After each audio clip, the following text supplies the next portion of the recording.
Visite d'un atelier d'écriture à Paris. Depuis les années 70, des cours de creative writing, ou écriture créative, font des émules en Europe. Mais l'écriture créative doit faire face à une suspicion généralisée. Pour certains, le savoir-faire que l'on tente de cultiver ici serait finalement aussi fade et insipide que les tomates hollandaises. Même avec cela, je n'arrivais pas à la faire pleurer tout de suite. Elle attendait d'être dans sa chambre. J'ai mis 20 ans à l'éloigner de moi. Et maintenant, elle débarque dans ma chambre de la maison de retraite. Tenue impeccable, on voudrait tous lui ressembler à John, des Feux de l'amour, The Flames of Love, The Burning of Love. Et John, il est marin. Et moi, c'est mon jour de chance.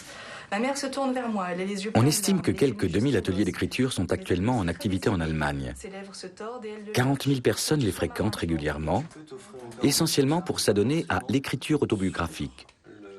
Aux USA, le creative writing est même devenu une option universitaire choisie par 7000 étudiants. Mais pour quelles raisons tellement de gens à travers le monde veulent-ils écrire un livre?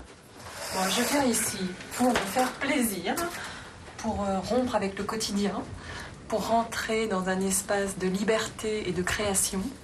Et le fait effectivement d'être dans un univers différent que là où nous habitons habituellement nous permet de développer notre imaginaire. Quand on vient ici, on est complètement coupé du monde pendant 2 heures, on oublie tout, ça détend beaucoup. Et c'est marrant de voir, on part tous du même point, de voir ce que chacun fait avec ça et où chacun arrive. Ce qui est bien ici, c'est qu'on n'apprend pas vraiment, on expérimente, donc il nous fait essayer des choses, mais c'est pas quelque chose de scolaire, et faites ça, faites ça, faites ça. Et finalement, c'est vraiment, on expérimente des outils, et pour moi, c'est une boîte à outils, l'atelier.